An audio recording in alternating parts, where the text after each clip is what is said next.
તો ભાવનગર લઠ્ઠાકાંડને લઈને મોટા સમાચાર। 14 આરોપીઓનું મેડિકલ ચેકઅપ માટે સરકારી હોસ્પિટલમાં લવાયા। 14 આરોપીઓના કોર્ટે 10 દિવસના રિમાન્ડ કર્યા છે મંજૂર। ભાવનગર લઠ્ઠાકાંડને લઈને મોટા સમાચાર। 14 આરોપીઓનું મેડિકલ ચેકઅપ માટે સરકારી હોસ્પિટલમાં લવાયા। 14 આરોપીઓના કોર્ટે 10 દિવસના રિમાન્ડ મંજૂર કર્યા।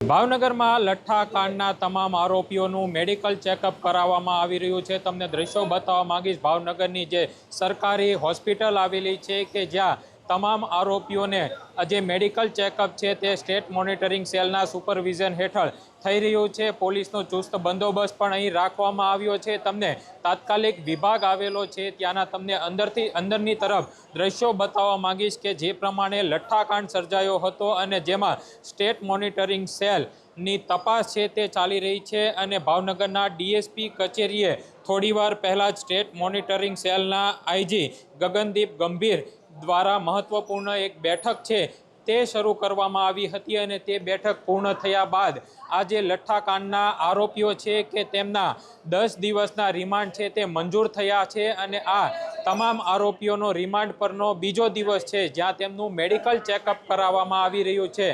જે ભાવનગરની અંદર લઠ્ઠાકાંડ સર્જાયો છે તેમાં જે ગૌતમ સોલંકી તેમજ રહીસ નામનો વ્યક્તિ છે અને આ સાથે જ અન્ય મુખ્ય વ્યક્તિઓ છે કે તેમની એસએમસી દ્વારા ધરપકડ કરવામાં આવી છે। વર્તેજ પોલીસ મથકની અંદર સ્ટેટ મોનિટરિંગ સેલના સુપરવિઝન હેઠળ કુલ 21 બુટલેગરો વિરુદ્ધ ગુનો દાખલ કરવામાં આવ્યો છે જેમાં જે એસએમસી છે તેમના દ્વારા કુલ 14 આરોપીઓની ધરપકડ કરવામાં આવી છે અને આ લઠ્ઠાકાંડની તપાસ છે તે એસએમસી ચલાવી રહી છે। સ્ટેટ મોનિટરિંગ સેલ દ્વારા આ જે તપાસ છે તે ચલાવવામાં આવી રહી છે જેમાં તમામ જે 14 આરોપીઓ છે કે તેમનું હાલ હોસ્પિટલ ખાતે મેડિકલ ચેકઅપ ચાલી રહ્યું છે। પાર્થ મજેઠિયા, એબીપી અસ્મિતા, ભાવનગર।